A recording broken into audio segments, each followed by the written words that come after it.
Julien marchait le long des pavés usés d'une rue animée de Paris, une ville qui vibrillonnait de vie et d'énergie. Il pouvait entendre le bruit des conversations, le cliquetis des talons sur le sol et le doux parfum des boulangeries qui émanaient des cafés. À ses côtés, Sophie, sa partenaire, avait le regard aiguisé, observant chaque mouvement autour d'eux. C'était une journée comme les autres, mais l'air portait une tension subtile, une sorte de prémonition que quelque chose allait se passer. « Tu as entendu parler de ce vol dans la bijouterie de la rue des Martyrs ?» demanda Sophie, brisant le silence. « Oui » répondit Julien, les sourcils froncés. Ils ont dit que le voleur était un homme plutôt discret, mais qu'il semblait nerveux. Avant que Sophie ne puisse répondre, leur radio crachota des informations concernant le vol. Un suspect correspondant à la description a été aperçu dans le quartier. La voix de l'agent résonnait avec une certaine urgence, et Julien sentit son cœur s'accélérer. « Allons-y » dit-il en se dirigeant vers leur voiture de patrouille. Sophie hocha la tête, son expression déterminée. Si vous aimez cette vidéo et souhaitez voir plus de contenu comme celui-ci, n'oubliez pas de cliquer sur le bouton d'abonnement et d'activer la cloche. De cette façon, vous ne manquerez aucune de nos mises à jour. Votre soutien nous aide à vous proposer le meilleur contenu possible. Continue. Après quelques minutes de conduite, ils arrivèrent à proximité de la bijouterie.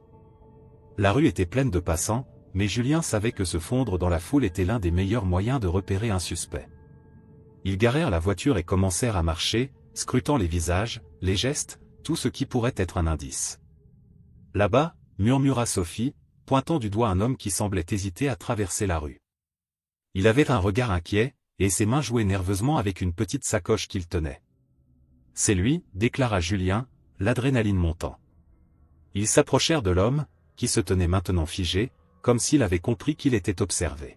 « Excusez-moi, monsieur » commença Julien, s'approchant avec assurance. « Nous aimerions vous poser quelques questions. » L'homme leva les yeux, son visage pâle trahissant une nervosité palpable. Il avait des traits marqués, presque fatigués, et ses cheveux étaient en désordre. « Je ne sais pas de quoi vous parlez » balbutia-t-il. « Vous correspondez à la description d'un suspect impliqué dans un vol récent » poursuivit Julien, son regard perçant. « Nous devons vous interroger. »« Je suis innocent » insista l'homme, sa voix se brisant légèrement. « Mon nom est Marc. Je suis bijoutier. Regardez, j'ai des preuves. » Sophie et Julien échangèrent un regard, intrigués.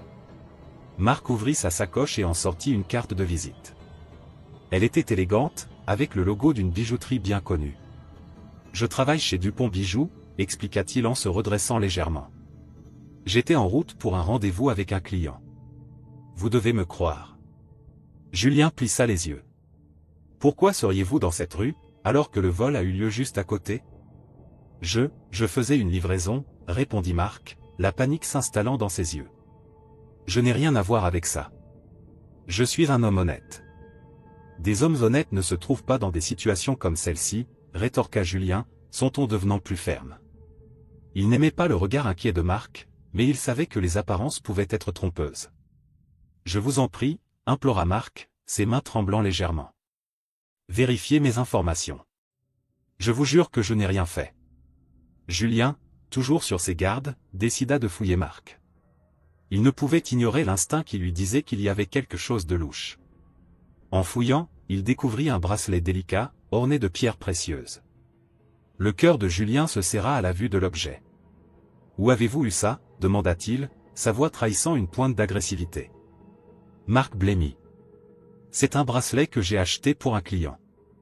Je vous assure, je ne l'ai pas volé. »« C'est exactement le genre de bracelet que nous avons signalé comme volé » interrompit Sophie, ses yeux s'illuminant alors qu'elle faisait le lien. « Je vous en prie » répéta Marc, désespéré. « Je suis un homme honnête. J'ai des témoignages, des preuves. » Julien, bien que conscient de la tension croissante, ne pouvait ignorer les éléments en sa possession. Il se tourna vers Sophie, qui semblait également partagée entre l'empathie et le devoir. « Qu'est-ce qu'on fait, Julien » demanda-t-elle, son regard se posant sur Marc, qui semblait sur le point de craquer.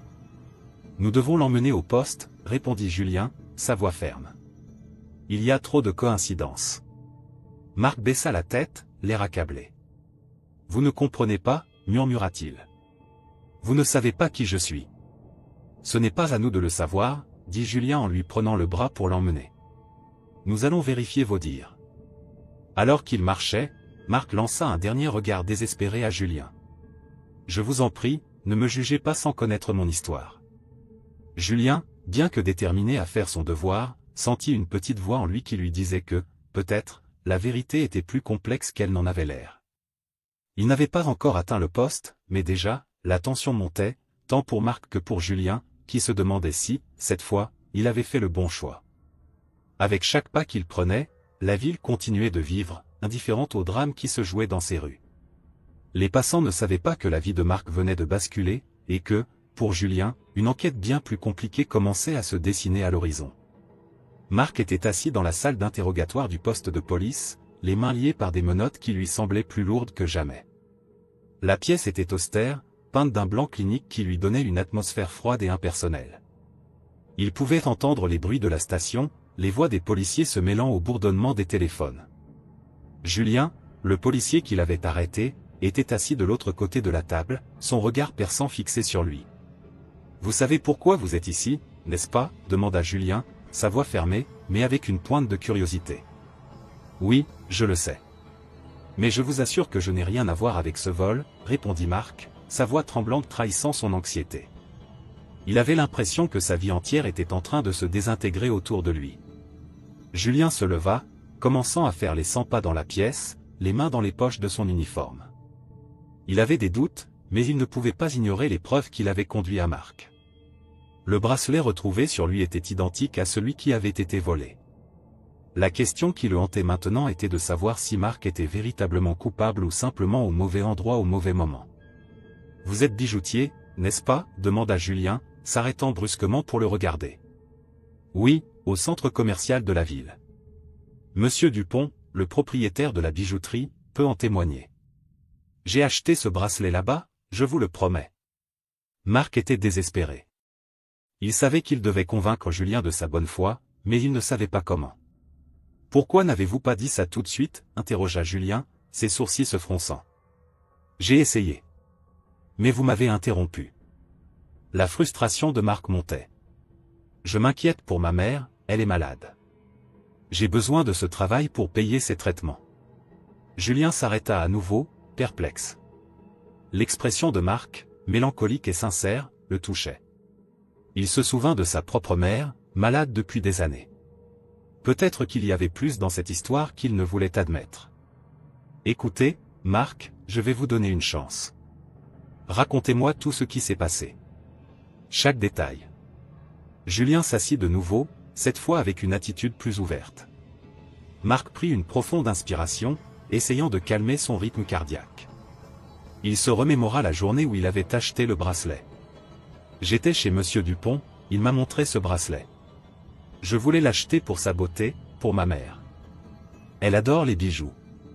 J'ai économisé des mois pour cela. » À ce moment-là, un flashback envahit l'esprit de Marc. Il se revit dans la bijouterie, la lumière scintillant sur les précieux bijoux. Monsieur Dupont, un homme de stature moyenne avec une moustache fine, avait un regard chaleureux. « C'est un beau choix, Marc. Votre mère va l'adorer, je le sais. » Monsieur Dupont souriait, son ton amical rassurant Marc. « Merci, Monsieur Dupont. J'espère que cela lui fera plaisir. Elle traverse une période difficile. » Marc avait répondu, son cœur battant d'anticipation alors qu'il envisageait de faire plaisir à sa mère. « Vous savez, si vous avez besoin d'un petit coup de main, je suis là pour vous. » avait ajouté Monsieur Dupont, avec un sourire complice. Cette conversation résonnait maintenant dans l'esprit de Marc, un mélange de chaleur et de malaise. Si seulement il avait su à quel point cet homme pouvait être diabolique. Julien, observant le changement de visage de Marc, revint à la réalité. Et après cela ? Que s'est-il passé ? Je suis revenu chez moi, avec le bracelet. Mais le lendemain, j'ai été arrêté. Je ne comprends pas. Quelqu'un doit avoir planté ce bracelet sur moi. La panique commençait à s'emparer de lui à nouveau. Julien haussait les sourcils, réfléchissant à ce qui avait été dit. Peut-être que Marc était innocent, mais une voix dans sa tête lui disait de ne pas baisser sa garde. « Qu'est-ce que vous savez de Monsieur Dupont » Marc secoua la tête. « Pas grand-chose. Juste qu'il est un bon bijoutier. il a aidé beaucoup de gens dans la ville. Mais sa voix se brisa. Mais je ne le connais pas bien. Je vais devoir vérifier cela, murmura Julien, prenant des notes. Soudain, la porte s'ouvrit et Sophie, la partenaire de Julien, entra dans la pièce avec un dossier à la main. Elle avait l'air préoccupée. « Julien, tu devrais voir ça. »« Qu'est-ce qui se passe ?» demanda-t-il, le regard toujours fixé sur Marc. « J'ai trouvé des informations sur le bracelet. Il a été signalé comme volé il y a 2 jours, juste avant l'incident. » Sophie marqua une pause, ses yeux scrutant Marc. « Ce n'est pas bon. » Marc sentit son cœur s'arrêter. « Non, non, ce n'est pas possible. Je l'ai acheté. » Julien se leva, troublé. « Marc, nous devons être honnêtes. Si ce bracelet a été volé, cela complique votre situation. Mais je vous dis la vérité. » Marc était au bord des larmes. « Je ne suis pas un voleur. Je fais tout cela pour ma mère. » Julien croisa les bras, visiblement en proie à un conflit interne. Il savait que Marc pouvait dire la vérité, mais les preuves étaient accablantes. Il se tourna vers Sophie. « Nous devons enquêter sur ce bijoutier. Peut-être qu'il y a quelque chose qui nous échappe. » Sophie acquiesça, mais ne pouvait s'empêcher de jeter un coup d'œil inquiet à Marc. Elle ressentait une certaine sympathie pour lui, mais elle savait qu'une enquête exigeait des faits. « Je vais m'en occuper, » dit-elle en sortant, laissant Julien seul avec Marc. « Écoutez, je vais essayer de vous aider, » dit Julien, la voix plus douce maintenant. « Mais vous devez me dire la vérité. Avez-vous déjà eu des problèmes avec la loi ?» Marc secoua la tête, son regard déterminé. « Jamais. J'ai toujours été un homme honnête. » Julien soupira, le regard perdu dans le vide. Il savait qu'il devait faire son travail, mais il ne pouvait s'empêcher de se sentir tiraillé. « Très bien, je vais vous libérer de ces menottes, mais vous devez rester disponible. Je vais vérifier votre histoire, et si je découvre que vous mentiez. »« Je ne mentirai jamais, » coupa Marc, la voix pleine d'émotion. Julien hocha la tête et, après un moment d'hésitation, détacha les menottes. Marc se frotta les poignets, soulagé mais toujours inquiet. « Merci, » murmura-t-il. « Ne me remerciez pas encore. Cela ne veut pas dire que vous êtes hors de danger. Nous devons éclaircir cette situation. » Julien se leva et marcha vers la porte. « Restez ici. Je vous recontacterai bientôt. » Marc, bien que soulagé d'être libéré, savait que son chemin était encore semé d'embûches. Il se leva et regarda par la fenêtre, le ciel gris de la ville reflétant son humeur. Sa vie était devenue un labyrinthe de mensonges et de doutes, et il se demandait s'il parviendrait à en sortir indemne. La seule chose qui le gardait motivé était l'espoir de sauver sa mère et de prouver son innocence. Il se tourna vers la porte, se promettant de se battre pour la vérité, peu importe le coût. Julien se tenait devant le bureau de M. Dupont, le bijoutier qui avait suscité son intérêt depuis qu'il avait commencé à enquêter sur le vol. Les lumières blafardes du bureau créaient une ambiance pesante, et l'odeur de la poussière mêlée à celle des bijoux en argent flottait dans l'air. Julien avait besoin de réponses, mais il savait que la route serait semée d'embûches. Il regarda Sophie, qui était penchée sur son carnet de notes, griffonnant des informations sur le bijoutier et ses activités. « Sophie, tu as trouvé quelque chose d'intéressant sur Dupont ?» demanda Julien, son regard perçant fixé sur elle. « Pas encore, mais j'ai remarqué qu'il a des antécédents. Apparemment, il a été impliqué dans quelques affaires douteuses dans le passé, » répondit Sophie, levant les yeux pour croiser le regard de son partenaire. « Ça pourrait expliquer pourquoi il est si nerveux face à cette enquête. » Julien hocha la tête, son esprit déjà en train de formuler des théories. « Nous devons nous rendre à la bijouterie et lui poser des questions. Peut-être qu'il sait plus qu'il ne le laisse entendre. » Ensemble, ils se dirigèrent vers la bijouterie. Les rues de la ville étaient animées, mais dans l'esprit de Julien, un nuage de doute planait. Ils arrivèrent devant la bijouterie, une petite vitrine ornée de bijoux scintillants, mais derrière cette façade attirante se cachait probablement une réalité bien plus sombre. « Bonjour, messieurs. Que puis-je faire pour vous ?» demanda M. Dupont, avec un sourire qui semblait un peu trop forcé. Ses yeux brillaient d'une nervosité palpable. Julien se présenta. « Je suis l'agent Julien et voici Sophie. Nous enquêtons sur le vol survenu récemment dans votre bijouterie. Pourriez-vous nous accorder un peu de votre temps ?» Dupont blêmit légèrement, mais il tenta de masquer son inquiétude. « Bien sûr, bien sûr. Je suis tout à fait disposé à vous aider. Ils s'installèrent dans une petite salle à l'arrière de la bijouterie, où une table en bois usé trônait au milieu. Julien observa attentivement Dupont.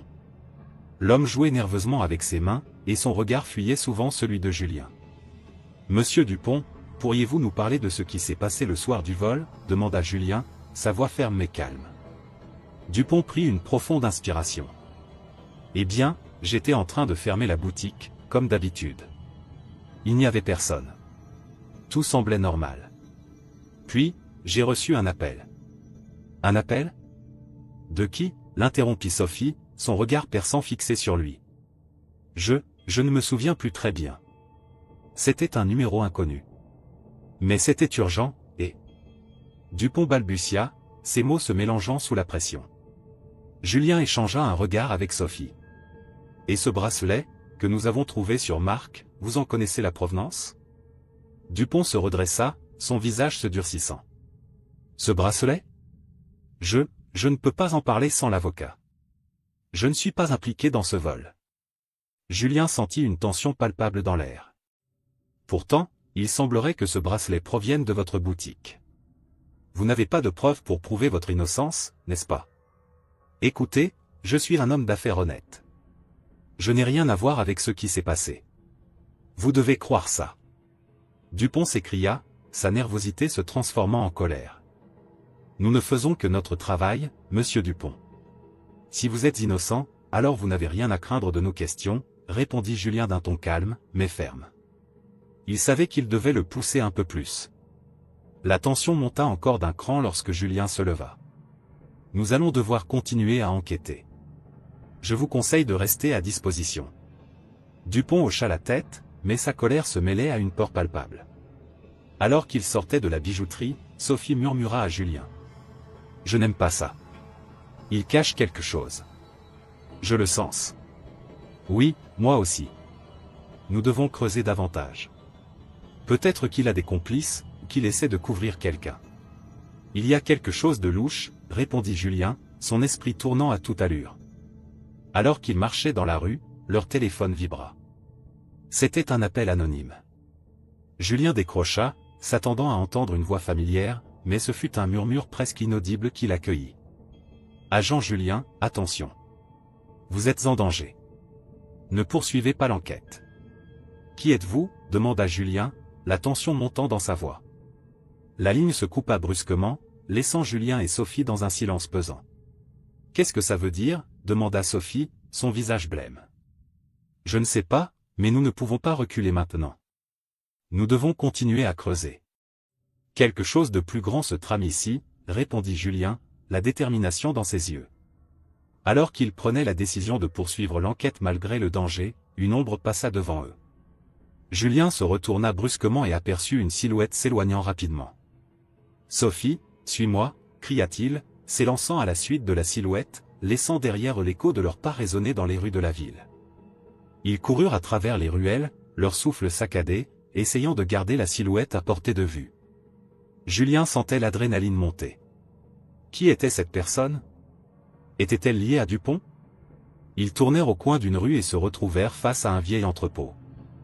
La silhouette avait disparu à l'intérieur. Julien échangea un regard avec Sophie. « On doit entrer, » dit Julien, déterminé. Sophie acquiesça, son cœur battant la chamade. Ils s'approchèrent de l'entrée, la tension palpable dans l'air. Julien repoussa la porte, qui grinça sinistrement en s'ouvrant. À l'intérieur, l'obscurité les enveloppa. Les rayons de lumière filtrant à travers les fenêtres poussiéreuses créaient une atmosphère presque menaçante. Ils avancèrent prudemment, leurs pas résonnant sur le sol en béton. « Je n'aime pas ça » murmura Sophie, son instinct de survie en alerte. « Reste concentré. Nous devons découvrir ce qui se cache ici, » répondit Julien, le regard scrutateur. Soudain, un bruit provenant de l'arrière de l'entrepôt attira leur attention. Sans hésitation, ils se dirigèrent vers le bruit, leur cœur battant à tout rompre. « Qui est là » appela Julien, sa voix résonnant dans le vide. Une silhouette apparut dans l'ombre, et Julien reconnut immédiatement le visage de monsieur Dupont. « Qu'est-ce que vous faites ici » demanda Dupont, sa voix tremblante. « Nous posons les questions, monsieur Dupont. Vous êtes dans une situation délicate, et nous savons que vous cachez quelque chose, répliqua Julien, prêt à confronter le bijoutier. Dupont recula, une lueur de panique dans les yeux. Je ne sais pas de quoi vous parlez. Julien s'avança, déterminé à obtenir des réponses. Si vous êtes innocent, alors parlez. Sinon, vous risquez d'être accusé de bien plus que vous ne le pensez. La confrontation était inévitable, et la vérité se rapprochait dangereusement, prête à éclater au grand jour. Marc sortit du poste de police, un mélange de soulagement et de tension dans la poitrine. Il avait été libéré sous caution, mais la suspicion pesait encore lourdement sur lui, comme une ombre persistante. La rue était vivante, remplie de passants indifférents à son sort. Il serra son manteau autour de lui, la fraîcheur de la soirée de Paris lui rappelant à quel point il était vulnérable. Sa tête était pleine de doutes et de questions. Comment prouver son innocence? Il décida de prendre les choses en main. Il n'avait pas l'intention de laisser les événements le contrôler. Il devait enquêter, découvrir la vérité sur M. Dupont et sur ce bracelet qui semblait être la clé de toute cette affaire. Ses pensées étaient en ébullition alors qu'il marchait, ses pas résonnant sur les pavés de la rue. La nuit était tombée, et les lumières des cafés brillaient comme des étoiles sur le bitume sombre. Marc se dirigea vers un petit café où il savait qu'il pourrait trouver Claire, une vieille connaissance qui avait toujours eu un pied dans le monde de la bijouterie. Claire, avec son esprit vif et son réseau d'amis, pourrait avoir des informations utiles. En entrant, il repéra Claire assise dans un coin, son verre de vin à la main. Elle leva les yeux et lui sourit, mais son expression changea rapidement en une moue inquiète en voyant l'angoisse sur son visage. « Marc. Qu'est-ce qui t'est arrivé ?» demanda-t-elle, posant son verre. « Je suis dans une situation délicate. Je suis suspecté d'un vol que je n'ai pas commis. J'ai besoin de ton aide. » Claire pencha la tête, l'air préoccupé. « Dis-moi tout. » Marc s'assit en face d'elle, plongeant dans les détails de son arrestation, de la fouille, et de l'étrange bracelet qu'il avait trouvé. Claire l'écouta attentivement, ses yeux s'éclairant à mesure qu'il parlait. « Monsieur Dupont, le bijoutier, a des antécédents. J'ai entendu des rumeurs sur lui, mais je n'aurais jamais pensé qu'il serait capable de quelque chose comme ça. »« Quelle rumeur ?» interrogea Marc, l'espoir commençant à fleurir en lui. « Il y a eu des murmures concernant des malversations, des bijoux disparus, des clients mécontents. Beaucoup de gens parlent de lui comme d'un homme désespéré, prêt à tout pour sauver son entreprise. » Marc se redressa, une nouvelle détermination se forgeant en lui. « Je dois parler à ces gens. Je dois trouver des preuves contre lui. Fais attention, Marc. Il pourrait être dangereux. Je sais, mais je n'ai pas le choix. Je dois prouver mon innocence. » Claire prit un moment pour réfléchir. « Je vais t'aider. Je connais quelques personnes qui pourraient être disposées à parler. Mais nous devrons être discrets. Merci, Claire. Je suis vraiment reconnaissant. » Ils passèrent le reste de la soirée à élaborer un plan. Claire était pleine d'entrain, et son enthousiasme était contagieux. Marc se sentit un peu plus léger, comme si une lueur d'espoir avait pénétré son obscurité. Le lendemain, alors que le soleil se levait lentement sur Paris, Marc se réveilla avec un sentiment de détermination renouvelée. Il avait une mission. Il se rendit dans le café où il savait que Claire rencontrerait quelques-uns de ses contacts dans le monde de la bijouterie. Les heures passèrent, et Marc écouta attentivement les conversations autour de lui. Il avait tout organisé pour que Claire parle à ceux qui savaient des choses sur Dupont. À un moment donné, il aperçut un homme au fond du café, l'air nerveux, qui semblait s'éclipser chaque fois qu'il le regardait. Marc se leva, le cœur battant, et se dirigea vers lui. « Excusez-moi, monsieur, puis-je vous parler ?» L'homme sursauta, puis se redressa. « Je suis désolé, je ne veux pas d'ennui. Je ne suis pas là pour vous causer des problèmes. Je m'appelle Marc, et j'ai besoin de savoir ce que vous savez sur monsieur Dupont. » L'homme jeta un coup d'œil autour de lui, visiblement inquiet. « Je ne sais pas de quoi vous parlez. Je ne veux pas être impliqué dans cette histoire. » Marc insista, sa voix plus ferme. « Écoutez, je suis accusé d'un crime que je n'ai pas commis. Si vous avez des informations, cela pourrait m'aider. » L'homme hésita, puis finit par murmurer, « J'ai entendu dire qu'il y a eu plusieurs bijoux disparus. Dupont a des problèmes d'argent, et il pourrait être impliqué dans des affaires louches. Mais je ne veux pas être mêlé à ça. Je comprends, mais chaque détail compte. Si vous avez la moindre information, je vous en prie, partagez-la. » D'accord, mais je ne peux pas rester ici. Si Dupont apprend que je parle, il pourrait me faire du mal. Je vous promets que je ne dirai rien. L'homme se leva rapidement, visiblement agité. Je vais vous envoyer un message. Mais soyez prudent. Marc acquiesça, le regard déterminé. Il retourna à sa table, son esprit en ébullition. Chaque nouvelle information était une pièce du puzzle qui se mettait lentement en place. Pendant ce temps, au poste de police, Julien et Sophie continuaient à enquêter sur l'affaire. Ils avaient reçu des rapports concernant d'autres bijoux disparus de la bijouterie de Dupont. L'atmosphère était tendue, et Julien se sentait de plus en plus tiraillé entre ses devoirs de policier et ses doutes grandissants sur la culpabilité de Marc. Sophie, regarde ces rapports. Ce n'est pas juste une affaire de vol. Il y a un schéma ici, et Dupont pourrait être au centre de tout ça. Sophie acquiesça, feuilletant les documents avec attention. Oui, et ces bijoux n'apparaissent pas dans les inventaires. Cela signifie qu'il pourrait y avoir un réseau plus vaste derrière tout ça. Nous devons nous concentrer sur Dupont. Je pense qu'il a quelque chose à cacher. Julien se leva, déterminé. Allons le confronter à nouveau. Nous devons le pousser à parler. Leur chemin, Marc et Julien, se croisaient sans qu'ils ne le sachent. Leurs quêtes respectives les rapprochaient de la vérité, mais chacun avançait à sa manière, dans l'ombre de l'autre. Marc, toujours dans le café, attendait le message de l'homme nerveux. Il savait qu'il devait rester vigilant. La nuit tombait lentement, et l'atmosphère devenait de plus en plus pesante. Il avait le sentiment que quelque chose de plus grand se tramait derrière cette affaire, quelque chose qui le dépassait. Alors qu'il réfléchissait à ses prochaines étapes, son téléphone vibra. C'était un message de l'homme, « J'ai des informations, mais nous devons nous rencontrer en privé. » Marc ressentit un frisson d'anticipation. Cela pourrait être la clé pour prouver son innocence. Il répondit rapidement, convenant d'un lieu de rencontre. Son cœur battait la chamade, et il se leva, prêt à affronter ce qui l'attendait, déterminé à découvrir la vérité sur M. Dupont et à se libérer de l'emprise de cette accusation injuste. Marc et Claire se retrouvaient régulièrement dans un petit parc à l'écart des regards indiscrets. Les arbres, au feuillage dense, offraient une certaine intimité, loin des préoccupations de la ville. Claire, avec sa chevelure brune et ses yeux pétillants, avait toujours été une alliée de confiance pour Marc, et aujourd'hui, elle semblait plus déterminée que jamais. « Écoute, Marc, commença T.L., son ton sérieux tranchant avec l'atmosphère habituellement légère qu'il partageait. Il faut qu'on piège Dupont. Il doit payer pour ce qu'il a fait. Je sais. Mais comment ? Marc hésita, l'angoisse nouant son estomac. Je n'ai pas assez de preuves, et avec la police qui me surveille, je suis dans une position délicate. Claire s'installa sur un banc, ses mains jouant avec une petite pierre qu'elle avait ramassée. J'ai pensé à quelque chose. On pourrait le rencontrer dans un café, faire semblant que je suis intéressé par ses bijoux. Il ne se doutera de rien.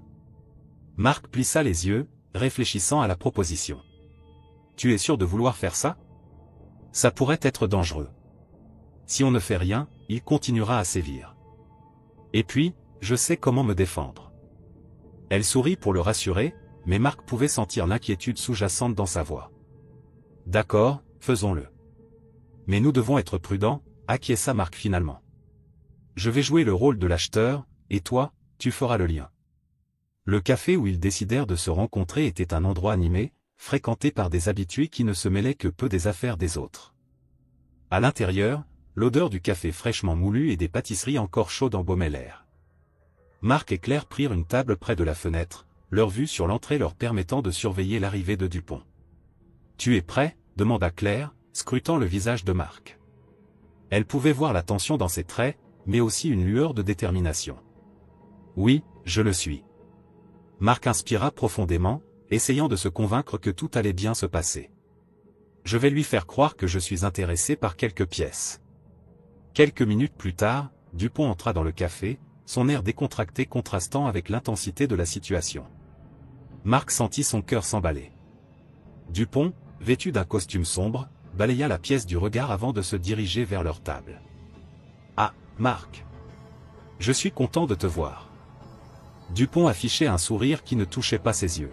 « Et vous devez être clair, c'est toujours un plaisir de rencontrer des personnes intéressées par mes créations. » Marc tendit la main, feignant un enthousiasme qu'il ne ressentait pas. Oui, j'ai entendu beaucoup de bonnes choses à votre sujet.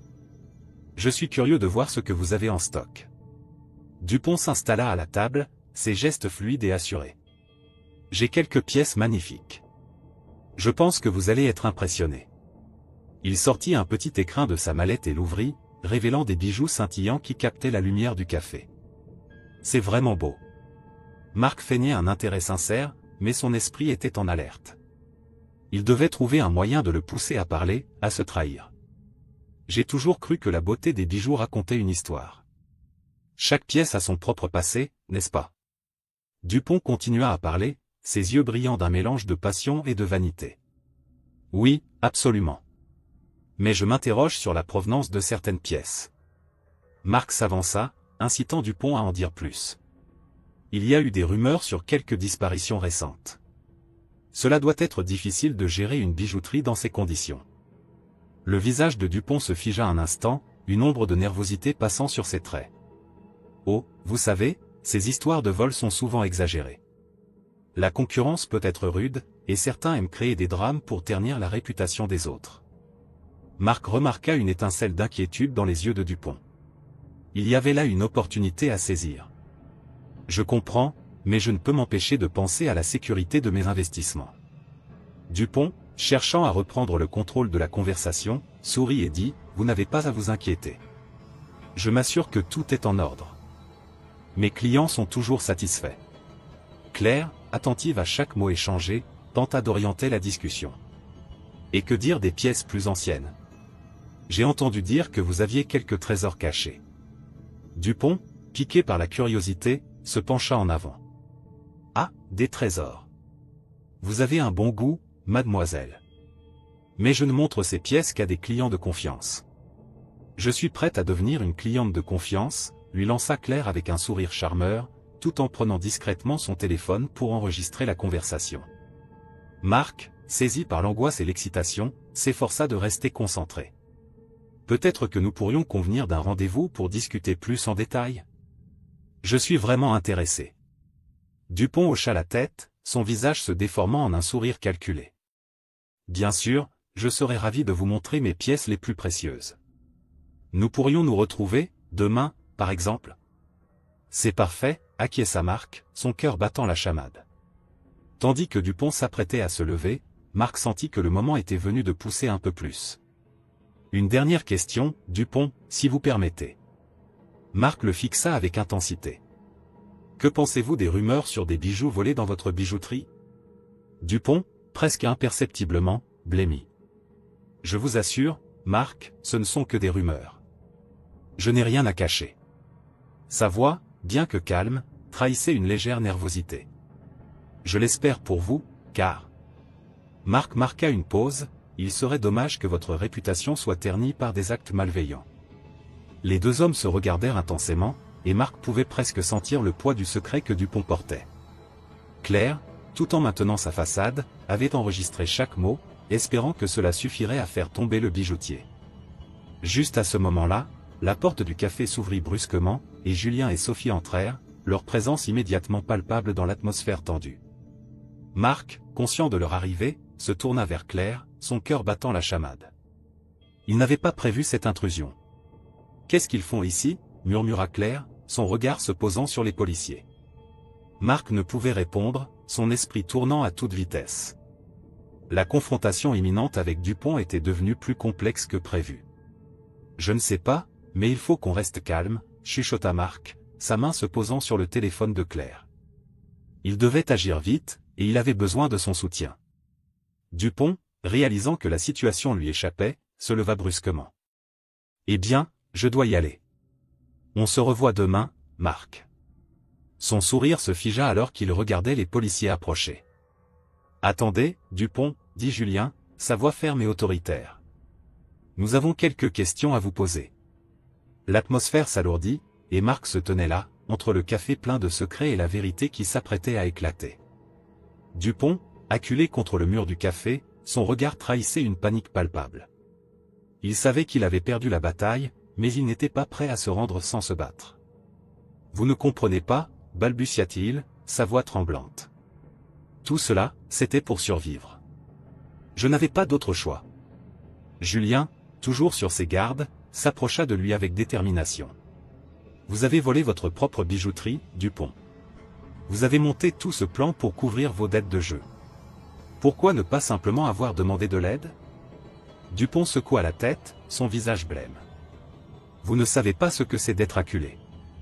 J'étais dans une spirale sans fin. Les prêteurs sur gage ne pardonnent pas.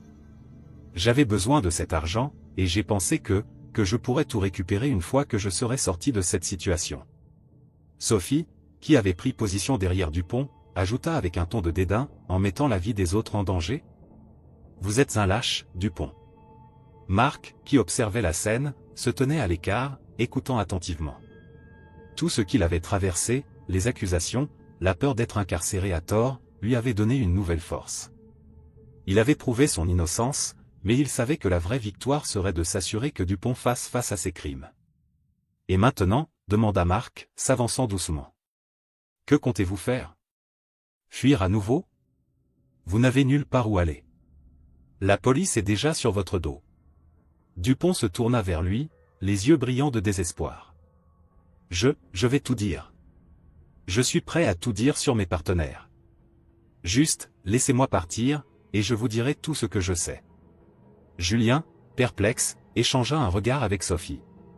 Vous voulez nous faire croire que vous allez tout balancer après avoir menti si longtemps? Je ne pense pas que ce soit une bonne idée, Dupont. Vous aurez à répondre de vos actes. Attendez, s'écria Marc, une idée soudaine frappant son esprit. J'ai enregistré votre conversation. C'est la preuve dont nous avons besoin pour vous faire tomber. Vous ne pourrez pas vous en sortir cette fois. Dupont blêmit encore plus, réalisant que son plan de fuite était en train de s'effondrer. Vous ne pouvez pas faire ça. C'est illégal, cria-t-il, sa voix déformée par la panique. Et ce que vous avez fait, Dupont, c'est légal, rétorqua Julien, un sourire amer sur les lèvres. Nous allons vous arrêter. Sophie sortit son téléphone et commença à composer le numéro de la centrale. C'est fini pour vous, Dupont. Préparez-vous à faire face à la justice. Dupont, réalisant qu'il n'avait plus d'échappatoire, se laissa tomber sur une chaise, le visage entre les mains. « Qu'est-ce qui m'est arrivé ?» murmura-t-il, le ton désespéré. « J'étais un homme respectable. J'avais un avenir. »« Vous avez choisi votre chemin, » répondit Marc, sa voix ferme. « Vous auriez pu choisir l'honnêteté. Mais maintenant, c'est à vous de vivre avec vos choix. » Les sirènes de la police retentirent au loin, se rapprochant rapidement. Dupont leva les yeux, le désespoir se mêlant à la peur. « Non, non, non. Je ne peux pas aller en prison. Je dois réparer tout ça. »« Il est trop tard pour ça, » dit Julien, qui s'était approché pour l'attraper par le col de sa chemise. « Vous n'avez plus le contrôle. » Les agents de police entrèrent dans le café, alertés par Sophie. Leur présence était imposante, et Dupont comprit qu'il était fini. Les agents le prirent en charge, le menottant avec une efficacité froide. « Vous avez le droit de garder le silence, » déclara l'un des agents. « Tout ce que vous direz pourra être utilisé contre vous. » Marc, observant la scène, se sentit soudainement soulagé. Il avait craint que son innocence ne soit jamais prouvée, mais maintenant, il voyait la justice se faire. Les doutes qu'il avait hantés étaient en train de s'évaporer. Une fois Dupont emmené, Julien se tourna vers Marc, son expression changeant, révélant une compréhension nouvelle. « Je suis désolé, Marc. J'aurais dû vous faire confiance dès le début. » « C'est facile de juger quelqu'un sur des apparences, » répondit Marc, sa voix calme. « Je ne vous en veux pas. Vous avez fait votre travail. Mais, parfois, il faut regarder au-delà des faits. » Sophie hocha la tête en signe d'accord. « Nous avons tous appris une leçon ici. La vérité peut être plus complexe qu'elle n'en a l'air. » Marc sourit légèrement. « Oui, et je suis content d'avoir pu prouver mon innocence. Maintenant, je dois penser à l'avenir. » Julien regarda Marc avec admiration, conscient de la force de caractère que celui-ci avait démontré face à l'adversité. « Que comptez-vous faire maintenant? »« Je vais essayer de reconstruire ma vie, » répondit Marc. « Peut-être reprendre le travail à la bijouterie, si M. Dupont ne fait pas fermer l'établissement. J'ai besoin de retrouver ma place. » Le trio quitta le café, le soleil commençant à se coucher, laissant derrière lui une douce lumière dorée. La ville semblait vibrer d'une nouvelle énergie, comme si la capture de Dupont avait apporté un souffle de renouveau. Les habitants, conscients de l'arrestation, avaient commencé à sortir dans les rues, des murmures de soulagement et de satisfaction flottant dans l'air. « C'est incroyable ce que vous avez fait », dit Sophie à Marc alors qu'il marchait. « Vous avez eu le courage de vous battre pour votre vérité. »« Ce n'est pas fini, » répondit Marc, plus déterminé que jamais. « Je vais m'assurer que tout le monde sache ce qui s'est passé. La vérité doit être connue. » Julien acquiesça. « Vous avez raison. La ville mérite de savoir ce qui s'est passé, et vous méritez de retrouver votre honneur. » Alors qu'il s'éloignait, Marc se sentit à la fois léger et chargé d'une responsabilité nouvelle. Il avait prouvé son innocence, mais il savait que son histoire ne s'arrêtait pas là. Il avait désormais l'occasion de devenir un symbole d'espoir pour ceux qui, comme lui, avaient été injustement accusés. La ville, en fait, célébrait la capture de Dupont, mais pour Marc, c'était le début d'une nouvelle vie. Une vie où il pourrait, enfin, être lui-même. Si vous avez aimé le contenu, n'oubliez pas de laisser un like, un commentaire et de le partager avec vos amis. Votre commentaire est essentiel pour la croissance de la chaîne. Et regardez cette vidéo qui apparaît à l'écran. À bientôt.